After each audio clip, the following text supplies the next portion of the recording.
कोई बाबरी मस्जिद बनने नहीं देंगे। आपने सरासर मुसलमान को टारगेट किया है।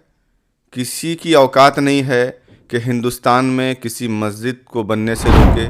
सम्राट चौधरी का भी बयान मैंने देखा था सोशल मीडिया पर, उन्होंने साफ हिदायत दी है। बहुत सारे लाइन्स उसमें थे, जिसमें एक लाइन ये भी था कि सोशल मीडिया पर कोई भी आपत्तिजनक भाषा का अगर प्रयोग करता है तो उस पर हम कानूनी कार्रवाई करेंगे।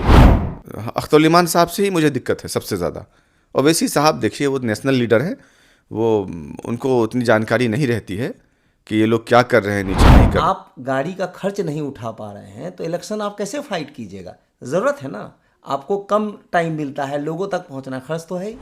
अगर ओवैसी साहब ने चुनाव के वक्त में भी ये कह दिया होता, एक मैसेज ही करके या एक कॉल करके, कि राशिद अनवर तुम MIM में हो, ठीक है, तुमने बहुत वफादारी से काम किया है, पार्टी ने तुम्हें टिकट नहीं दिया, कोई बात नहीं है, तुम मंजूर का सपोर्ट कर दो, तो मैं वाकई कर देता। ओवैसी साहब की बात को मैं नहीं काटता, बाखुदा अल्लाह गवाह है। अरशद मदनी साहब पे उनके एक प्रवक्ता ने कह दिया लिफाफों पे ज़िंदगी पलती है आप लोगों की। बताइए, ये सब बेबुनियादी बात है। वोट आया तो वो तो बहुत कम है, उसका जिक्र करना भी बहुत सही नहीं होगा। तो आपकी खुद लोग रिकॉग्नाइज नहीं कर रहे हैं आपको एज ए लीडर, क्या लगता है आपको? रुकिए रुकिए, कहाँ पहुँच रहे हैं आप, क्या कहना चाह रहे हैं? अभी आप किस पार्टी में? मैं फिर से जाना, ईमान साहब कह रहे थे कि 10,000 के अराउंड वोट आया था, तो कैसे दे देते उसको? हमारे साथ अभी मौजूद हैं, लोग इनको जानते भी हैं, मैं तो एज ए सोशल वर्कर जानता हूँ, क्योंकि पार्टी तो इनकी चेंज हुई है एक दो, तो अब वो भी डिटेल लेंगे। राशिद अनवर साहब, स्वागत है आपका। जी शुक्रिया। आपके चैनल के माध्यम से देखने वाले तमाम दर्शकों का भी शुक्रिया। मैं सवाल आपसे लूँगा, लेकिन अभी फ़िलहाल एक बयान आया है बिहार के डिप्टी CM का। ये हमने देखा भी है, उस पर अपनी प्रतिक्रियाएं भी दी है। अब देखिए, ये बीजेपी वालों का सोच देखिए। इन लोगों को देश की तरक्की से, देश की उन्नति से, बिहार के उज्जवल भविष्य के लिए, पलायन के लिए, स्वास्थ्य के लिए, शिक्षा के लिए इन लोगों को चिंता नहीं है। बस एक ही मुद्दे पर इनकी राजनीति टिकी है, मंदिर और मस्जिद, मदरसा। ये क्या है भाई? विजय सिन्हा इससे पहले स्पीकर थे और अभी वो डिप्टी CM के पद पर हैं। उनको अपनी पद का गरिमा का भी पता नहीं, इनके अल्फाज। अभी कुछ दिन पहले भी उनका एक वीडियो वायरल हुआ था, इसमें कह रहे थे वो कि गोली मार दो इन लोगों को। तो ये कोई तरीका है? ऐसे लोगों को तो रखना ही नहीं चाहिए पार्टियों में। मतलब आप जो है इस देश को राजतंत्र लाना चाहते हैं, लोकतंत्र तो ख़त्म कर रहे हैं आप। आपने ये कैसे कह दिया कि कोई बाबर की औलादों को पनपने नहीं देंगे, कोई बाबरी मस्जिद बनने नहीं देंगे। आपने सरासर मुसलमान को टारगेट किया है। किसी की औकात नहीं है कि हिंदुस्तान में किसी मस्जिद को बनने से रोके, कोई मंदिर बनने से रोके, कोई गिरजाघर या कोई गुरुद्वारा बनने से रोके। ये देश सभी का है, सभी जाति और धर्म के लोगों का है। जितना हिंदू का है उतना मुसलमानों का है, उतने सिख और उतने ईसाइयों का भी है। ऐसी बेबुनियाद बात करने वालों को के ऊपर कार्रवाई करनी चाहिए पार्टियों को, पार्टी के लोगों को। अब देखिए, जो सम्राट चौधरी हैं, जिनको गृह मंत्रालय मिला है, गृह विभाग संभाल रहे हैं, सम्राट चौधरी का भी बयान मैंने देखा था सोशल मीडिया पर, उन्होंने साफ हिदायत दी है। बहुत सारे लाइन्स उसमें थे, जिसमें एक लाइन ये भी था कि सोशल मीडिया पर कोई भी आपत्तिजनक भाषा का अगर प्रयोग करता है तो उस पर हम कानूनी कार्रवाई करेंगे। तो उन्हीं के पार्टी के लोग जो डिप्टी CM हैं, उनका इस तरह का अमर्यादित भाषा का प्रयोग वो कर रहे हैं, तो उन पर कार्रवाई करें।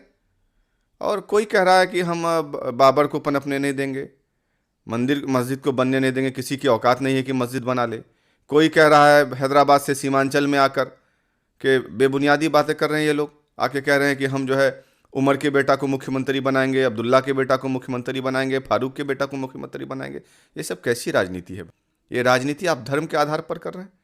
राजनीति आपको बिहार के उज्जवल भविष्य के लिए करनी चाहिए, बिहार की तरक्की के और उन्नति के लिए करनी चाहिए।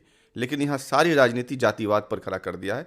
और ये जो अंधभक्त हैं, जो चश्मा लगाए हुए हैं अलग अलग पार्टियों के, ये अंधभक्त की बात मैं क्या बताऊं। हालांकि मेरे साथ जुल्म हुआ, मैंने 11 साल से इस पार्टी को थामा और हमने जिल्लतें सही, दुख बर्दाश्त किया। पार्टी ने मुझे कभी एक झंडा दिया फ्री में? कभी पार्टी ने मुझे टिकट दिया कि आप अगर हैदराबाद जा रहे हैं या महाराष्ट्र जा रहे हैं या झारखंड जा रहे हैं चुनाव प्रचार में, तो आप ये टिकट लीजिए? रुकिए रुकिए, कहाँ पहुँच रहे हैं आप, क्या कहना चाह रहे हैं? अभी आप किस पार्टी में हैं, समझ में नहीं आ रही बात। नहीं, अभी मैं किसी पार्टी में नहीं हूँ। अभी मैं न्यूट्रल हूँ। मैं अभी विधानसभा चुनाव लड़ा था, लेकिन मैं इससे पहले MIM में जो था उसकी बात कर रहा हूँ। अच्छा, MIM की बात कर रहे हैं। एमआईएम क्या हो गया अभी? मैंने सुना मार्केट में चर्चा है, आप क्लियर कर दीजिएगा अगर मैं गलत हूँ। आप एमआईएम फिर से जाने वाले हैं? नहीं, ये सरासर गलत बात है। मैं क्यों जाऊंगा एमआईएम में? जिस पार्टी ने मुझे मजदूरी देने से पहले मुझे हटा दिया और मेरी मेहनत की हुई जगह पर किसी और को पैसे की बुनियाद पर टिकट दे दिया और मेरी मेहनत की हुई जगह पर उसको 53,000 वोट मिल गया। अख्तुल ईमान साहब कह रहे थे कि 10,000 के अराउंड वोट आया था, तो कैसे दे देते उसको टिकट? मैंने सुना था एक मीडिया भाई। ठीक है, आप अख्तुल ईमान साहब से ये पूछिए। अख्तुल ईमान बड़ा साफ और शफाफ बोलते हैं, बोलने में महारत हासिल किए हुए हैं ये। अख्तुल ईमान को ये पूछिएगा कि उस वक्त में और भी आपके पहली बार पार्टी चुनाव लड़ी थी सीमांचल से बाहर, नहीं तो आप किशनगंज ही लड़ते थे। किशनगंज से बाहर तो लड़े नहीं थे। 2015 में आप किशनगंज लड़े थे, 2020 में आप किशनगंज से बाहर हुए। आपने यहाँ पर कोई स्टार कैंपेनर नहीं दिया, आखिर वक्त में आपने टिकट दिया। ओवैसी साहब का एक प्रोग्राम हुआ, वो भी 7 नवंबर को वोटिंग था, तो आपने 27 अक्टूबर को प्रोग्राम दिया, वो भी दिया यादव कॉलेज में कि भाई होना है तो वहीं होना है, नहीं तो प्रोग्राम नहीं होगा। 2 बजे का समय था, 1 बजे हेलीकॉप्टर आ गई।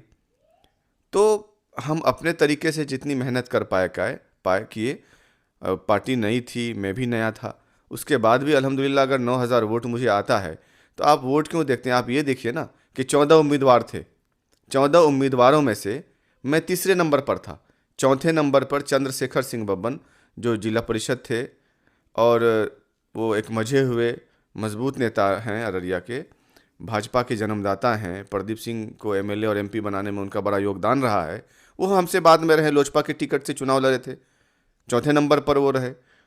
तो आप ये चीज़ देखिए। अब ये तो नकारने वाली बात हो गई। आप अपने सीमांचल से बाहर के लोगों को देखिए कितना वोट आया है, खुद आपको समझ में आ जाएगा। मुझे 17 तारीख तक ये कहा गया कि राशिद भाई आपके अलावा और है कौन, आपके अलावा है कौन और किसको टिकट मिलेगा। पता चला कि जो अधिवक्ता उनके फॉर्म को भर रहे थे यहाँ के कैंडिडेट के, उन्होंने मुझे बताया कि भाई आपका फॉर्म तो, आपका टिकट का सिंबल का तो कोई और भर रहा है फॉर्म। तब मुझे ये समझ में आया कि भाई ये तो हमारे हमसे झूठ बोला जा रहा है। ऐसा गेम प्लान इन लोगों ने किया है। तो खैर, अवैसी साहब को के 5 एमएलए यहाँ से जीते हैं और मैं उम्मीद करता हूँ कि ये लोग नशा मुक्ति पर काम करेंगे। ये लोग जो है सीमांचल में ओवैसी हॉस्पिटल बनाएंगे अलग अलग विधानसभाओं में, और ओवैसी स्कूल ऑफ एक्सीलेंस खोलेंगे। मैं उम्मीद करता हूँ खोलें, और समाज को या कौम को सिर्फ जज्बाती तकरीरों की ज़रूरत नहीं है, तरक्यात के काम होने चाहिए। अख्तुल ईमान साहब हों या ओवैसी साहब हों, ये जज्बाती तकरीर करते हैं, तकरीरों से काम नहीं चलता है। आप यहाँ के लोगों के लिए बेहतर काम करेंगे, उनको बुनियादी सुविधाएं दिलवाएंगे, तो यकीन मानिए आने वाले 15 सीट आपका होगा। आप कहाँ स्टैंड कर रहे हैं? कुछ समझ में नहीं आ रहा। इलेक्शन अभी आपको जो वोट आया तो वो तो बहुत कम है, इसका जिक्र करना भी बहुत सही नहीं होगा। तो आपकी खुद लोग रिकॉग्नाइज नहीं कर रहे हैं आपको एज ए लीडर, क्या लगता है? ऐसा नहीं है। आपने देखा होगा कि मैं जब चुनाव लड़ा था बहुत मजबूती से लड़ा था। हालांकि देखिए, जब मैं एमआईएम में था, आपने ये कहा, एक बीच से पहले एक सवाल आप मैं काटना चाहता हूँ कि आपने ये कहा था कि अख्तुल ईमान साहब ने ये कहा कि भाई उनको बहुत कम वोट आया था, तो मैंने रीज़न आपको बताया। अच्छा ठीक, मुझे ये बताइए कि चुनाव से टिकट मिलने से 25 दिन पहले ओवैसी साहब ने एक यात्रा निकाला था, सीमांचल न्याय यात्रा। आपको पता होगा, आप देखे भी थे, उसमें आप कवर भी किए थे न्यूज़ को।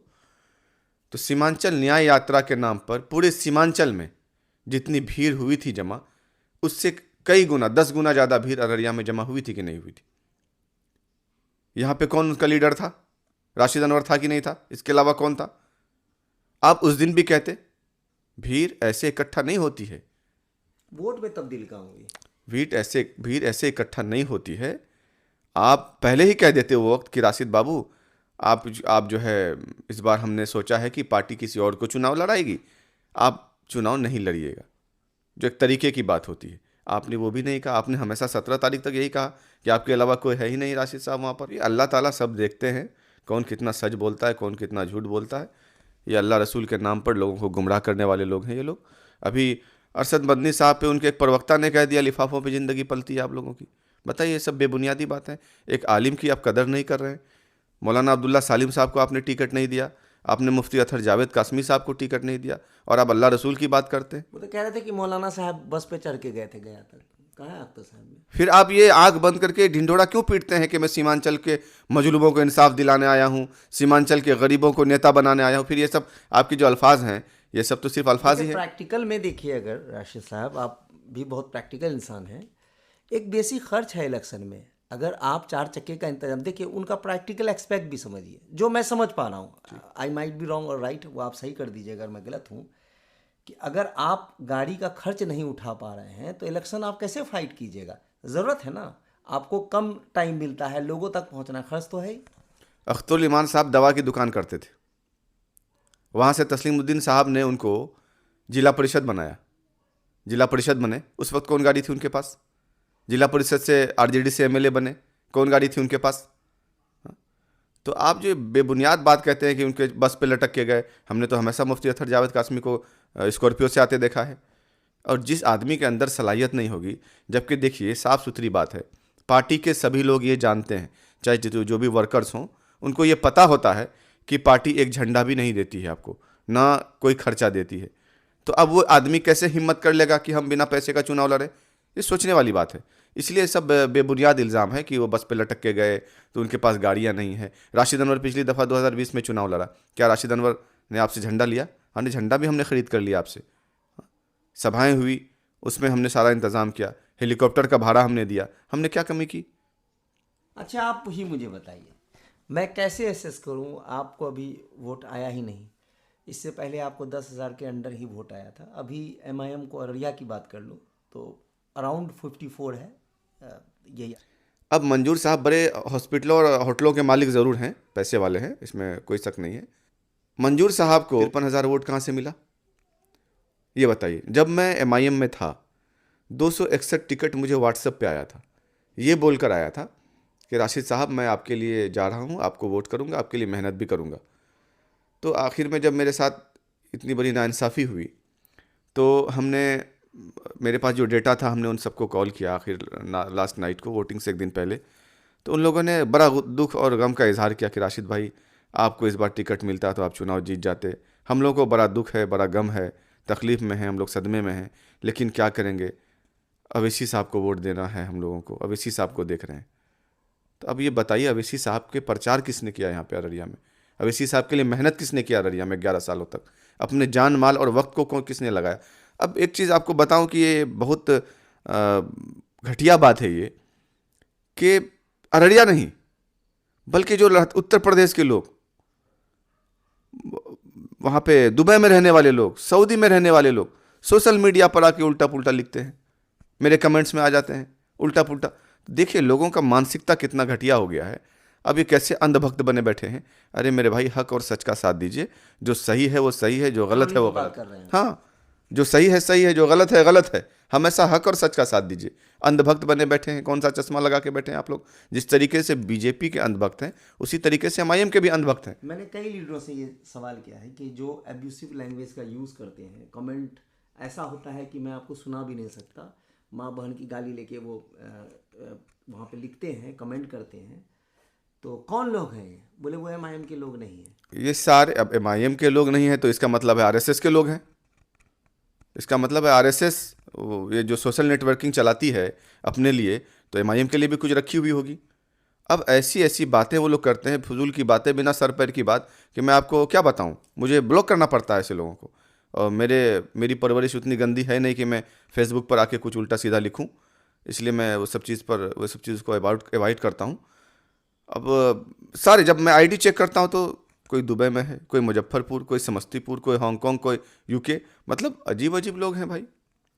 अब देखिए, जब तक आप ये धार्मिक चश्मा पहन के रहिएगा ना, तब तक आपका कुछ भला नहीं हो सकता है। आप जिस दिन हक को हक, गलत को गलत बोलना शुरू करेंगे, तभी आपका कुछ बेहतर होगा। आपको अभी भी सॉफ्ट कॉर्नर है एमआईएम के लिए? नहीं, एमआईएम के लिए सॉफ्ट कॉर्नर नहीं है। और मैं, देखिए, अख्तरुल ईमान साहब ने जो मेरे साथ किया, अब मैं उसका रीज़न बता देता हूँ।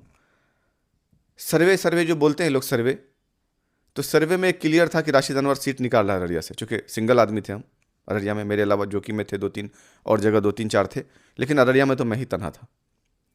अख्तरुल ईमान साहब खुद की सीट गंवा रहे थे। सोशल साइट्स पे बहुत सारा विरोध भी उनका हुआ था, आप देखे भी होंगे, लोगों ने देखा है। उनको ये लगा कि ये लड़का चुनाव जीत रहा है, हो सकता है हम हार जाएं, ये जीत जाएगा, बोलने वाला है, निडर है, बेखौफ है, पूरे बिहार के मुसलमानों और मजलूमों की बात करेगा, और हम चुनाव हार जाएंगे, ये हमारे बात पे भी नहीं रहेगा, क्योंकि चमचागिरी और चापलूसी मेरे खून में नहीं है, वो मेरे से होगा भी नहीं, तो ये मेरी बात पे भी नहीं रहेगा। कल को हो सकता है ये और अवैसी साहब के करीब हो जाए और मेरी कोई अहमियत ना रहे। इस वजह से उन्होंने मेरे साथ ऐसा किया है। और खैर, अल्लाह बड़ा तरतीब करने वाला है। आपको ज़्यादा दिक्कत अख्तर साहब से है, अवैसी साहब के लिए आप सॉफ्ट कॉर्नर है। अख्तर इमान साहब से ही मुझे दिक्कत है सबसे ज़्यादा। ओवैसी साहब देखिए, वो नेशनल लीडर है, वो उनको उतनी जानकारी नहीं रहती है कि ये लोग क्या कर रहे हैं, नीचे नहीं कर रहे हैं। हालांकि गुटबाजी भी इसमें हो रही है, बहुत बहुत ज़्यादा हो रही थी पहले भी, चुनाव से पहले भी, अब भी हो रही है। तो अख्तर इमान साहब जैसे लोग जब तक सदारत में रहेंगे किसी भी पार्टी का, तो ये पार्टी बहुत ज़्यादा फलाह तरक्की तक नहीं पहुंच पाएगी। और ये लोग सिर्फ पैसों को पहचानते हैं, और ये बड़ी मगरमच्छ छोटी मगरमच्छ को दरिया में खा लेती है, पनपने नहीं देती है। अख्तर इमान इसी टाइप के मानसिकता के लोग हैं। तस्लीमुद्दीन साहब ने इनको सियासत में जन्म दिया, और तस्लीमुद्दीन साहब के भी यही नहीं हुए, इन्होंने उन पर हमला भी करवाया। तो ऐसे लोगों का क्या भरोसा है। तो राशिद अनवर कब घर वापसी कब हो रही है आपकी? मेरी कोई घर वापसी नहीं हो रही है। मुझे अगर अवैसी साहब ने चुनाव के वक्त में भी ये कह दिया होता, एक मैसेज ही करके या एक कॉल करके, कि राशिद अनवर तुम MIM में हो, ठीक है, तुमने बहुत वफादारी से काम किया है, पार्टी ने तुम्हें टिकट नहीं दिया, कोई बात नहीं है, तुम मंजूर का सपोर्ट कर दो, तो मैं वाकई कर देता। अवैसी साहब की बात को मैं नहीं काटता, बाखुदा अल्लाह गवाह है। अभी अवैसी साहब कहेंगे वापस हो जाओ तो हो जाएंगे। देखिए, अब मेरे साथ जो धोखा हुआ है ना, इस धोखे को मैं भूल नहीं पाऊंगा। और मैं आज, अगर मैं क्या बताऊं आपको, आप अररिया के चीज़ें हो जाती है राशिद साहब। अररिया के आवाम से आप पूछिए, जी। अररिया के आवाम से पूछिए कि अगर मुझे इस बार टिकट मिलती, मेरे टिकट का अगर सौदा नहीं होता, तो राशिद अनवर आज MIM से MLA होता। आपने हमें वक्त दिया, आपका बहुत बहुत शुक्रिया। बहुत बहुत शुक्रिया आपका भी।